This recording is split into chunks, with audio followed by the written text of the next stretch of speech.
Hi again. Here's Miranda. So today I will be telling a story about dealing with my 4-year-old granddaughter who, when she started to live with us, was fibbing on a continuous basis daily. Um, and when you come right down to it, it was lying. I knew that I needed to nip that in the bud immediately. I sat her down and explained that she needed to stop doing that. It was different than using her imagination, like when she was playing. It was totally different when she come home and tell us that, she went here during daycare at school and she did this and she went, but it was things I knew she wouldn't do. She wouldn't be going traipsing through the forest, and she wasn't going to, do all this stuff that she said she was going to do, she was doing. And when it when she would say something, I would say, you know what, tomorrow I am going to ask your teachers if you did that. And she put her head down. I said, did you do that? And she go, no. And I said, so that was a lie. So I sat her down and I explained, like, how, I'm telling you right now, the sky is black. Is that a lie, or is that the truth? And she said, that's a lie. I said, right, that is a lie. I said, the sky's not black. I said, what's the color of the sky?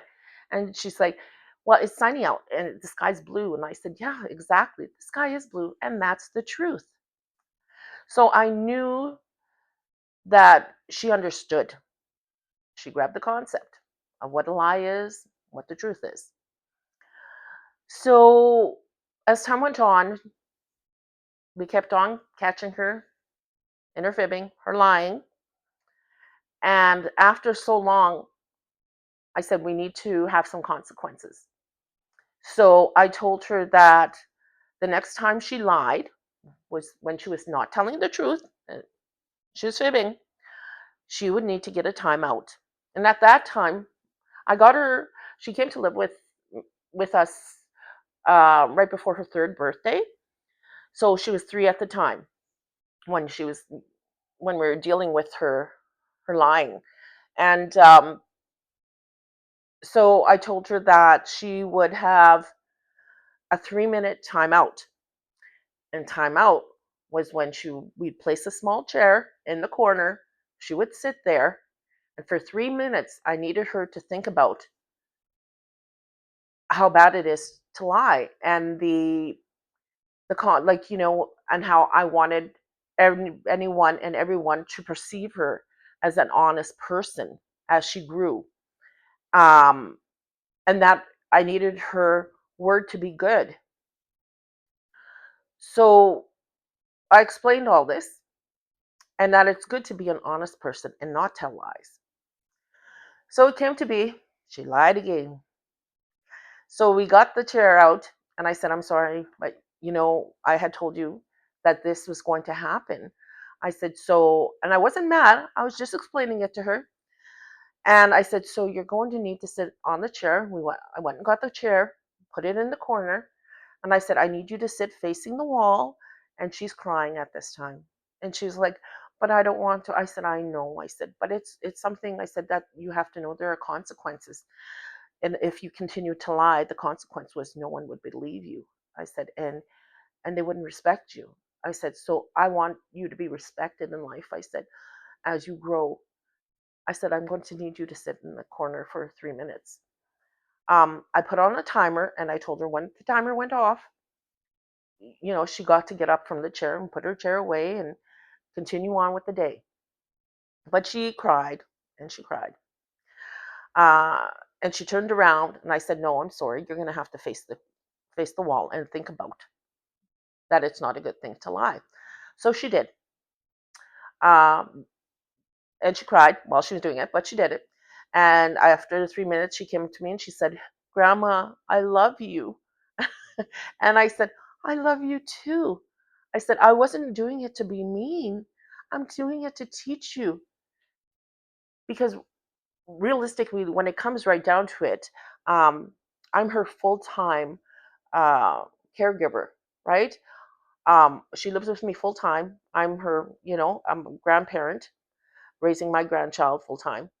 So I'm her teacher. And that's what we need to do. We need to take the time and the patience to teach them that lying is not, you know, that's not going to cut it in life. It's not acceptable. And it worked for a while. Okay.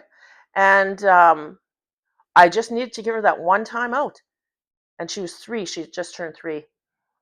So recently, a couple weekends ago, my son came over, and he came over on a Sunday, and she helped me put on a garage sale. So she was talking to him. He came over, and I was busy doing something, and I come back to them, and he goes, "Mom, one of the dogs got out during your garage sale, and you had to go and find it." And I said, "What?" I said, "Who said that?" And he goes, "Well, Cordelia."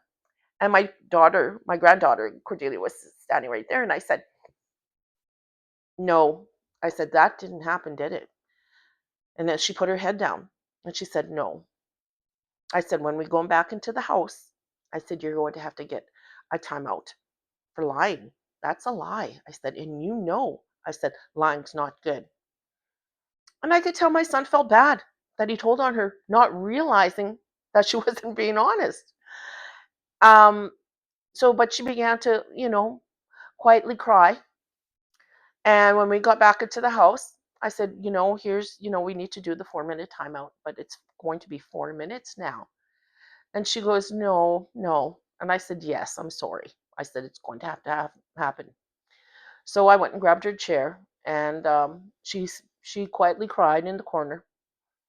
And I told her, I need you to stop and to think about that you lied to your uncle.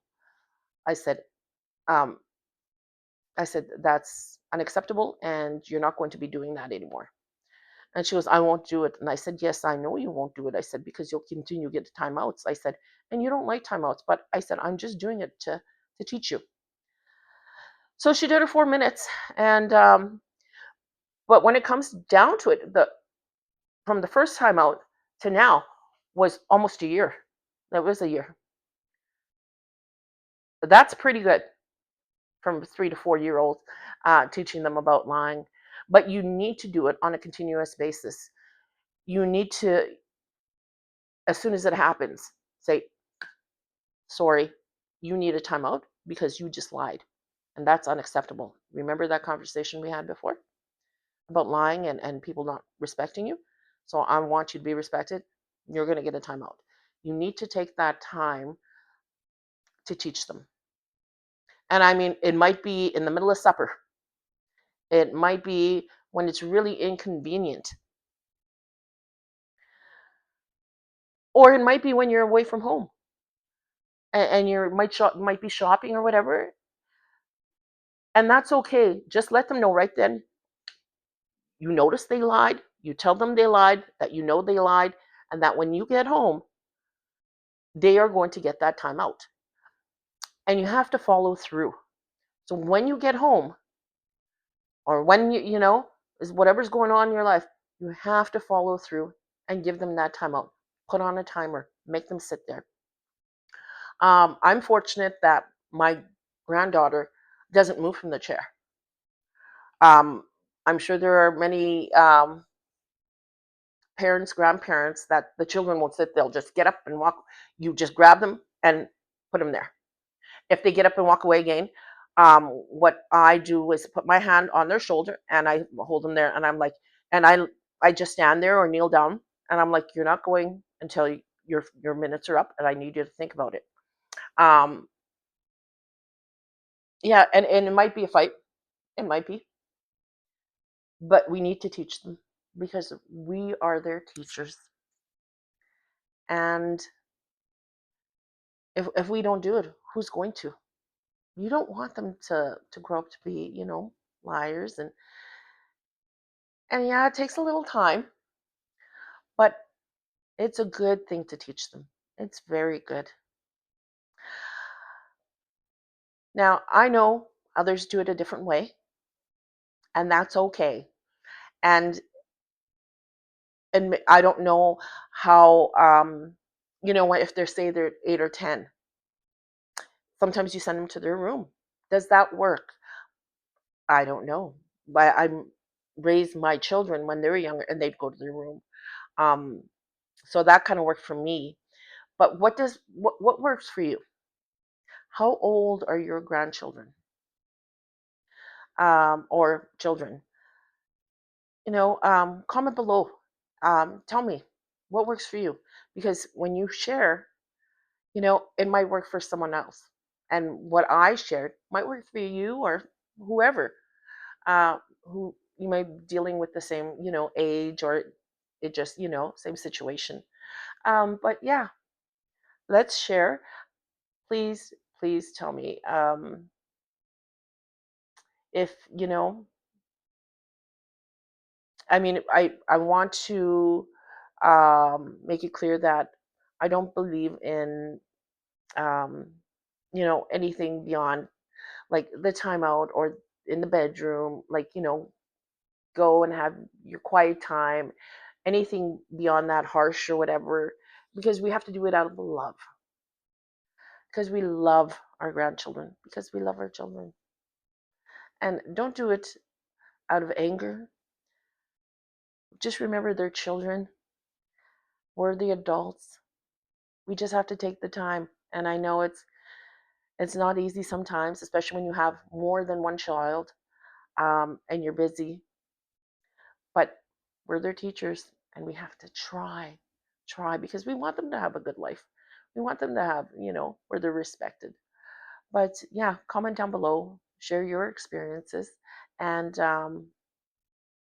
I will see you in the next video, I should say. I do seem like I'm visiting people. Uh, yeah, and we'll see you then. Okay, bye for now.